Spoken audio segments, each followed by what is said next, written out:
अस्सलामुअलैकुम my fellows. 18 जून 2023 को तकरीबन 9:30 बजे कनाडा के न्यू फाउंड आइसलैंड के कोस्टल एरिया से साउथ ईस्ट में 590 किलोमीटर दूर समंदर की सतह से टाइटैनिक शिप के रेक को एक्सप्लोर करने के लिए टाइटन सबमर्सिबल वेसल समंदर में डाइव करती है। इसमें टोटल 5 अफराद सवार होते हैं, जिनमें एक पायलट स्टॉकटन रश और दूसरे पैसेंजर्स जिनमें हैमिश हार्डिंग, पॉल हेनरी, शहजादा दाऊद और उनके बेटे सुलेमान दाऊद शामिल होते हैं। इस सफर की पर पैसेंजर कॉस्ट तकरीबन $2.5 लाख होती है। इस सफर में स्पोर्ट वेसल के तौर पे पोलर प्रिंस जहाज शामिल होता है। टाइटन सबमर्सिबल वेसल मामूल के मुताबिक डाइव करना शुरू कर देती है। सब कुछ मामूल के मुताबिक ठीक चल रहा होता है और सब पैसेंजर्स इस डाइव को एंजॉय कर रहे होते हैं। तकरीबन 3.5 किलोमीटर समुद्र की गहराई में टाइटैनिक शिप के रैक से तकरीबन 400 मीटर दूर इस सबमर्सिबल को कुछ प्रॉब्लम फेस करना पड़ती है। ये प्रॉब्लम इतनी शदीद होती गई कि इस सबमर्सिबल का अपनी मदर वेसल पोलर प्रिंस से कम्युनिकेशन टूट जाता है और ये लापता हो जाती है और वापस समुद्र की सतह पर लौट के नहीं आती। मदर वेसल पोलर प्रिंस जहाज में मौजूद क्रू मेंबर्स इस सारे इंसिडेंट के बारे में यूएस कोस्ट गार्ड और कैनेडियन कोस्ट गार्ड को इन्फॉर्म कर देते हैं। इसके बाद इस टाइटन सबमर्सिबल के लिए सर्च एंड रेस्क्यू दौड़ शुरू हो जाती है।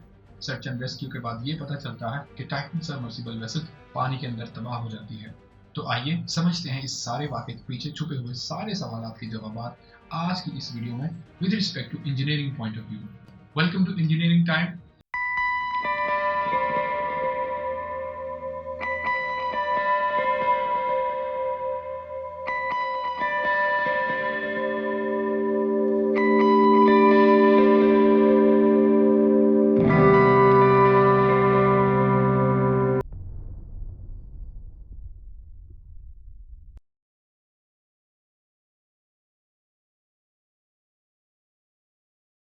वीडियो शुरू करने से पहले डिस्क्रिप्शन में इस वीडियो सीरीज की पार्ट 1 और पार्ट 2 के लिंक्स मौजूद हैं, जिनमें ओशन गेट कंपनी की हिस्ट्री, एसेट्स और टाइटन सबमर्सिबल की कंस्ट्रक्शनल इंजीनियरिंग डिटेल शामिल है।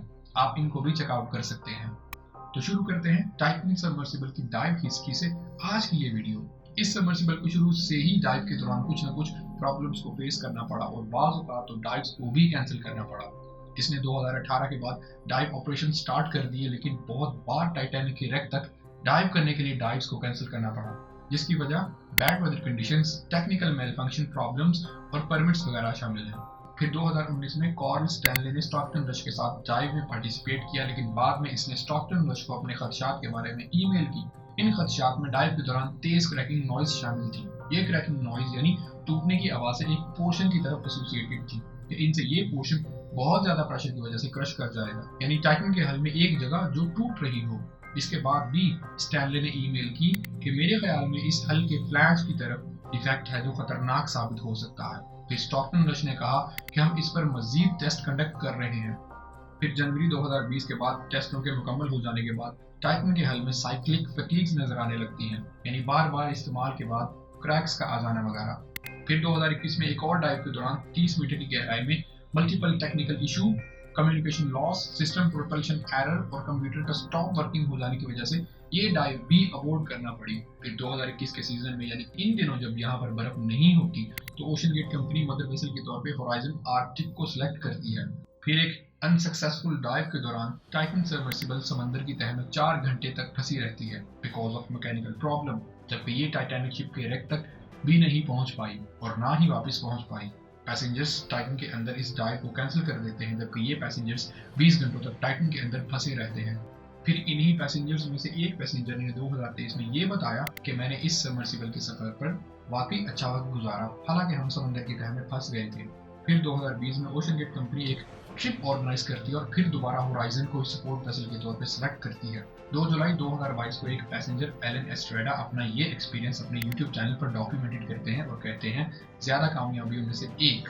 इस बार टाइटन सबमर्सिबल आसानी के साथ टाइटैनिक रेक तक पहुंच जाती है और वहां 4 घंटों तक एक्सप्लोरेशन करवाती है। पैसेंजर्स में डेविड पॉग और दूसरे क्रू मेंबर्स सीबीएस न्यूज को इस डाइव के बारे में बताते हैं। फिर 2022 में कुछ और डाइव्स भी कैंसिल हुई टेक्निकल मेलफंक्शंस की वजह से। इसके बाद 2023 में ओशन गेट कंपनी सर्वे एक्सपीडिशंस के लिए पोलर प्रिंस सपोर्ट वेसल को साइन करती है, वो इसलिए कि होराइजन की कॉस्ट ज्यादा थी। फिर एक जर्नलिस्ट ऑर्नी वाइसमैन भी इस सफर में शामिल होते हैं। इस सेकंड ट्रिप को मिशन 2 का नाम दिया गया, जो कि 20 मई 2023 में होना था, लेकिन ये डाइव भी अनसक्सेसफुल रही। फिर 18 जून 2023 को अटलांटिक ओशन में कनाडा के न्यू फाउंड आइसलैंड से साउथ ईस्ट में 590 किलोमीटर दूर तकरीबन आज से 100 साल पहले डूबे हुए टाइटैनिक शिप के रेक को एक्सप्लोर करने के लिए इस साल की पहली डाइव के दौरान टाइटन सबमर्सिबल अपना कॉन्टैक्ट अपने मदरशिप में मौजूद क्रू मेंबर्स के साथ खो देती है। इस डाइव के दौरान इसमें मौजूद सवार अफराद में Hamish Harding, Paul Henry, Stockton Rush जो एक पायलट थे, शहजादा दाऊद और उनके 19 साल के बेटे सुलेमान भी शामिल थे। फिर कुछ घंटों बाद यानी एक्सपेक्टेड सर्विस टाइम पर ये सबमर्सिबल वेसल समंदर की सतह पर नहीं पहुंच पाती। पोलर प्रिंस मदर वेसल के क्रू मेंबर्स इस सूरत हाल के बारे में यूएस कोस्ट गार्ड को रिपोर्ट कर देते हैं। फिर इसके बाद search and rescue mission start कर दिया जाता है। अब वीडियो के इस हिस्से में इस सबमर्सिबल वेसल का लापता होने से पहले जो मदर वेसल के साथ कम्युनिकेशन हुआ, इस कम्युनिकेशन ट्रांसक्रिप्ट को देखते हैं कि एक्चुअल में जो बेसिकली प्रॉब्लम्स थी वो क्या थी। इस ट्रांसक्रिप्ट में जो टाइम है वो कैनेडियन टाइम के मुताबिक है। इन मैसेजेस में जहां पर टॉप लिखा गया है वो मदर वेसल पोलर प्रिंस है और जहां पर सब लिखा गया है इसका मतलब है कि वो टाइटन की तरफ से किया गया पोलर प्रिंस को। 7:52 आप डाइव कर सकते हैं। 7:54 ठीक है, हम लोग नीचे जा रहे हैं। 7:58 हमारा लॉन्च सीक्वेंस तैयार है, रेडी। 8 बजे सब ठीक है। 8:01 ठीक है, हम लोग नीचे जा रहे हैं। 8:03 इंजॉय डाइव जेंटलमैन। 8:19 आपको 15 मिनट हो गए हैं डाइव करते हुए। आप अपनी मौजूदा गहराई और सिस्टम के बारे में बताइए। 8:21 सिस्टम चेक कंप्लीट है, हम सब ठीक हैं और हम इस वक्त 756 मीटर की गहराई में हैं और मजीद नीचे जा रहे हैं। 8:22 थैंक यू, प्रोसीड। 8:34 30 मिनट हो गए हैं, अपडेट कीजिए। 8:34 सारे सिस्टम ठीक काम कर रहे हैं, हम ठीक हैं और मजीद नीचे जा रहे हैं। 8:36 सुपर, प्रोसीड। 8:49 आपको 45 मिनट हो गए हैं, अपनी मौजूदा गहराई और स्टेटस बताएं। 8:51 इस वक्त गहराई तकरीबन 2000 मीटर है, सब सिस्टम ठीक काम कर रहे हैं और हम मजीद गहराई में जा रहे हैं, सब खुश हैं। 8:52 जबरदस्त। 9:01 आपको 1 घंटा हो गया है। 9:02 सब ठीक चल रहा है।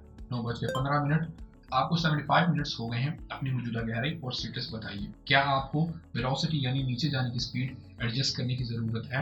9:17 सब कंट्रोल में है, हम इस वक्त तकरीबन 3000 मीटर की गहराई में है, नो एडजस्टमेंट नीडेड, हम राइड एंजॉय कर रहे हैं। 9:19 हम समझ गए। अब ट्रांसक्रिप्ट कम्युनिकेशन के इस हिस्से में सब कुछ बदलने लगता है। 9:28 हमें आरटीएम से एक अलार्म आ रहा है।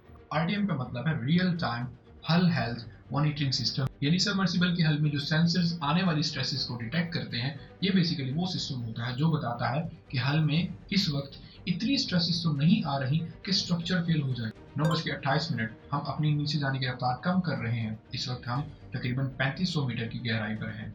9:28 क्या आपको वापस आने की जरूरत है? 9:30 हम अपनी रफ्तार को कम करना चाह रहे हैं मगर ये बढ़ रही है और हम इस वक्त तकरीबन 3500 मीटर की गहराई पर हैं। हम बैलेंस को रिड्यूस करने जा रहे हैं। 9:30 ठीक है, आप बैलेंस को रिलीज कर दें। 9:32 कोई भी इंप्रूवमेंट नहीं हो रही, यानी बैलेंस को रिलीज करने के बाद हम फिर भी नीचे जा रहे हैं। अब हम फ्रेम को भी छोड़ रहे हैं। 9:33 बिल्कुल ठीक हो गया, अपडेट कीजिए जब भी आप कर सकें और आरटीएम के बारे में बताएं। 9:35 फ्रेम को मल्टीपल अटेम्प्ट से छोड़ दिया गया, अब हम ऊपर आ रहे हैं। 9:36 मल्टीपल अटेम्प्ट्स, अब आपका स्टेटस क्या है और आरटीएम इंडिकेटर्स का स्टेटस क्या है और आपकी मौजूदा गहराई क्या है? 9:37 अपडेट कीजिए जब भी आप कर सकें। 9:38 हमें हल की पिछली तरफ से क्रैकिंग की आवाजें आ रही हैं। अब यहाँ पर क्रैकिंग का मतलब है टूटने की आवाजें। 9:38 क्या आपको पता है कि इसका मुमकिन जरिया क्या है और आरटीएम इंडिकेटर कैसे हैं? 9:40 नेगेटिव, हम नहीं बता सकते। 9:40 आरटीएम स्टेटस क्या है? 9:42 हम डायग्नोस्टिक रन करने लगे हैं, अब हम बहुत स्लो ऊपर आ रहे हैं। क्रैकिंग की आवाजें कम हो गई हैं मगर ग्लोबल आरटीएम की तमाम इंडिकेटर्स रेड हो गए हैं। अब यहाँ पर ग्लोबल आरटीएम का मतलब है सबमर्सिबल के हल के ऊपर हर तरफ से स्ट्रेसेस आ रही हैं जबकि हल कभी भी टूट सकता है। 9:42 ठीक है, आपको कोई कोड आ रहा है? आपकी मौजूदा गहराई कितनी है और ऊपर आने की रफ्तार कितनी है? यानी जब भी कोई एरर आता है तो इसके साथ एक कोड भी आता है जिसे आप आइडेंटिफाई कर सकते हैं कि एक्चुअल प्रॉब्लम कहाँ से आ रही है। 9:43 अपडेट करें जब भी आप कर सकें। 9:43 ऊपर आने की रफ्तार कम है जबकि हमें इसके बारे में नहीं पता, कोई इंडिकेटर नहीं है। हम तकरीबन 3500 मीटर की गहराई पर हैं और हम सरफेस पर आना चाह रहे हैं। 9:44 हम अपने इंजीनियर से बात कर रहे हैं, हमारे साथ रहिए। 9:45 आपकी गहराई और स्टेटस क्या है और अपवर्ड थ्रस्टर्स की वॉटेज क्या है? 9:40 ए पावर बस पर रीडिंग रेड है, इसको बी पर कर दिया गया है। हम तकरीबन 3500 मीटर पर हैं और पीछे से और ज्यादा क्रैकिंग की आवाजें आ रही हैं। ए पावर का मतलब है इसमें टोटल 2 बैटरी बसेस थी। 9:47 समझ गए। आप ऊपर आते रहें, हम कार्लो से पावर बस की सिचुएशन पर अभी बात कर रहे हैं, आप साथ रहिए। 9:48 हम रिकवरी प्रोसीजर को एक्टिवेट कर रहे हैं। कार्लोस ये जानना चाह रहा है कि बस बी पर कितनी वोल्टेज आ रही है। आप अपना स्टेटस बताएं और ऊपर आने की रफ्तार भी बताएं। 9:50 हमें आपकी तरफ से कोई भी जवाब वसूल नहीं हो रहा, अपडेट कीजिए। 9:51 अपना स्टेटस और गहराई के बारे में रिपोर्ट करें। 9:53 अपनी गहराई और स्टेटस बताएं। कार्लोस थ्रस्टर्स की वोल्टेज का पूछ रहा है। 9:55 हम आपको रीड नहीं कर पा रहे, हम रिकवरी कोऑर्डिनेट्स पर जा रहे हैं, रिपोर्ट व्हेन यू रीड। 9:57 हमें जवाब दीजिए जब भी आप दे सकें। और यही लास्ट मैसेज था।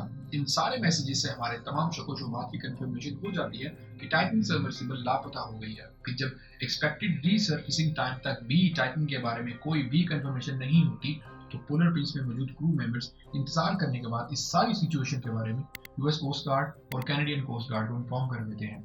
फिर search and rescue mission efforts शुरू कर दी जाती हैं। इस सर्च एंड रेस्क्यू में royal Canadian air force, US air national guard, royal Canadian navy ship और आरओवीज यानी remotely operated under water vehicle शामिल होती हैं।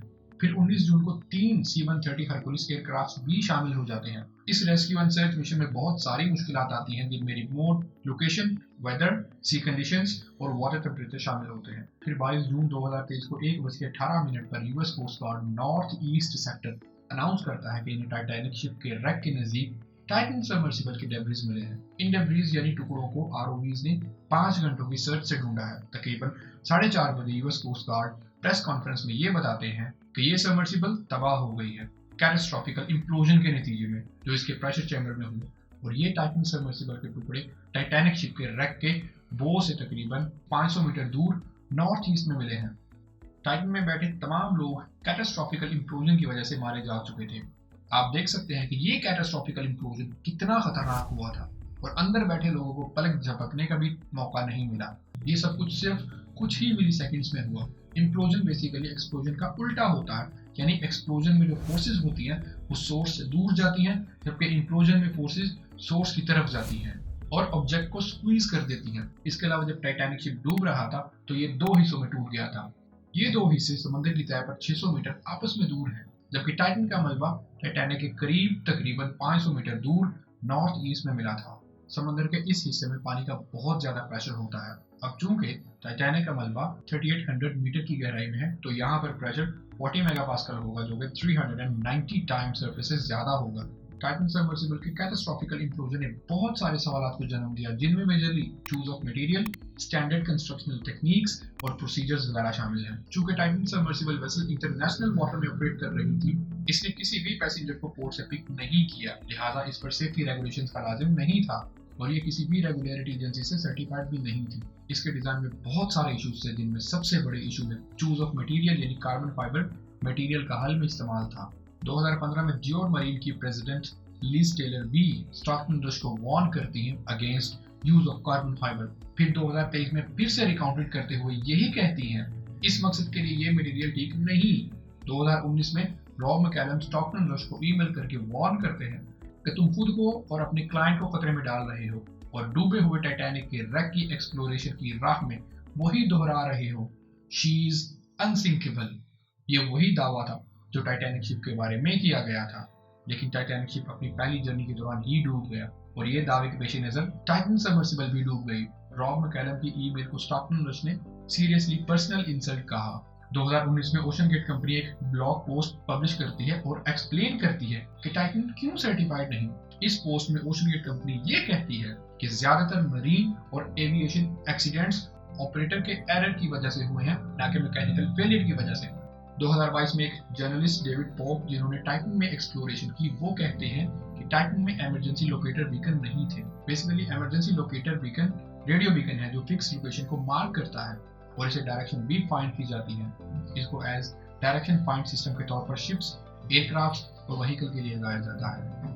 इमरजेंसी लोकेटर बीकन के ना होने की वजह से डेविड पॉप की जर्नी के दौरान सपोर्ट वेसल टाइटन सबमर्सिबल के ट्रैक को तकरीबन 5 घंटों तक खो देती है। फिर screenwriter Mike B confirm कहते हैं कि ये सबमर्सिबल हर 4 डाइव्स में से हर दफा अपना कांटेक्ट लॉस कर देती थी। तो माइक ने इस सबमर्सिबल में डाइव्स की। इसके अलावा माइक ने यह भी रिपोर्टेड किया कि एक डाइव में इसको 3 घंटे सिर्फ टाइटैनिक के रैक को लोकेट करते हुए लग गए थे, हालांकि हम सिर्फ 460 मीटर ही इससे दूर थे। ओशन गेट कंपनी ने अपनी वेबसाइट पर 2023 में ये क्लेम किया कि इसको design engineer NASA, Boeing companies और यूनिवर्सिटी ऑफ वाशिंगटन के एक्सपर्ट्स के कोलैबोरेशन के साथ किया।